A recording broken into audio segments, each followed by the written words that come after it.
बहुत सारी बातें होती हैं, सरकारों से भी गलतियां होती हैं, लेकिन हर बात का मतलब ये तो नहीं कि लोकतंत्र पर की दुआई नहीं कि लोकतंत्र ही खत्म हो जाएगा। अब ऐसे बहुत सारे मामले, जैसे आज पवन खेड़ा जी के ऊपर गिरफ्तारी की तलवार लटकी, महाराष्ट्र में एक व्यक्ति ने कुछ ट्वीट कर दिया था, वो जाने कितने हफ्तों तक जेल में रहा, उद्धव ठाकरे साहब के ऊपर ट्वीट कर दिया था।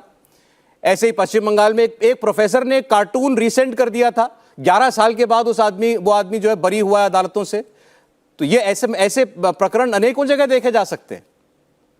सबसे पहले तो मनोज जी ने कहा, तो मैं मनोज जी को कह रहा हूं, मेरा नमस्कार स्वीकार कीजिए। आपने किया नहीं था नमस्कार, मैंने आपको नमस्कार किया था।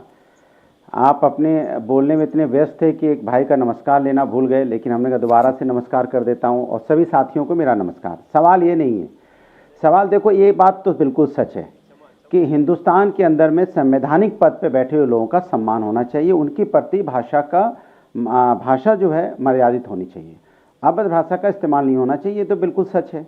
दूसरा ये भी सच है कि जो भी लोग हम राजनीति में हैं, हमारी आपसी कोई बात हो सकती है, लेकिन उनके परिवार के बारे में व्यक्तिगत टिप्पणी हमसे बचे हम लोग तो ज़्यादा अच्छा है। फ्रीडम ऐप से सीखकर क्या आप सब्जियों की खेती करते हैं? अगर ऐसा है तो आप अपनी सब्जियों को 1 करोड़ फ्रीडम ऐप के जो ग्राहक हैं उन्हें बिना किसी खर्चे के आप उसे बेच सकते हैं।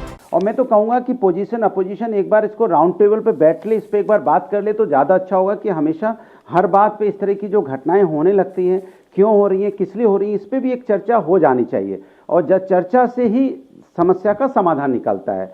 तीसरी बात यह है कि जैसा भी कहा गया कि भाई उन्होंने कोर्ट में माफ़ी मांगी, ठीक है, हमारे लोकतंत्र में, हमारे देश में।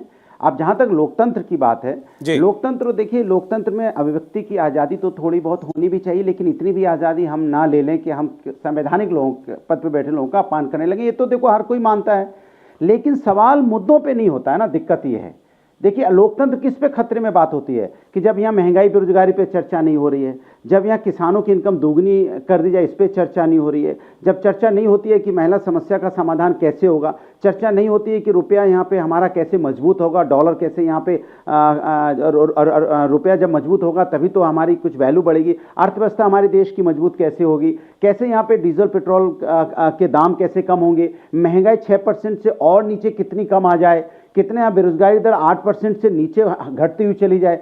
फ्रीडम ऐप से सीखकर क्या आप सब्जियों की खेती करते हैं? अगर ऐसा है तो आप अपनी सब्जियों को 1 करोड़ फ्रीडम ऐप के जो ग्राहक हैं उन्हें बिना किसी खर्चे के आप उसे बेच सकते हैं। इस पे चर्चा हो तो ज्यादा अच्छा है, जिसपे हम समय ही नहीं व्यतीत कर पा रहे हैं। दिक्कत ये है, इस पे चर्चा ही नहीं हो रही है। ये देश की मूल समस्याएं हैं, जिस मूल समस्या पे कोई चर्चा नहीं, कभी कोई चर्चा नहीं हो रही है। इसलिए हम कहते हैं कि सरकार इन चर्चाओं से क्यों भाग रही है, सवाल इस बात का है। और मैंने जो बार बार आप पूछोगे तो मैंने एक ही जवाब दे दिया कि संवैधानिक पद पे बैठे लोगों का हमको सम्मान करना चाहिए, उनके प्रति हमारे शब्द बहुत संतुलित होने चाहिए। लेकिन वो तो अपनी एक जगह है। दूसरी जगह जो हम कह रहे हैं कि जिस तरह से हमारे समाज के अंदर मूल मुद्दों से ध्यान जो भटकाया जाता है, मूल मुद्दों पर जो चर्चा नहीं होती है, उस मूल मुद्दों पर चर्चा ना हो कि दुनिया भर की बातें तो समाज के अंदर होती है। इसीलिए कई बार लोग कहते हैं कि लोकतंत्र खतरे में है, लोकतंत्र खतरे में है, क्योंकि हम असली मुद्दों पर बात नहीं कर रहे हैं। आप बताइए असली मुद्दों पर चर्चा कब हो रही है? अभी आप कर रहे हैं। आप बताइए कब चर्चा होती है महंगाई पे?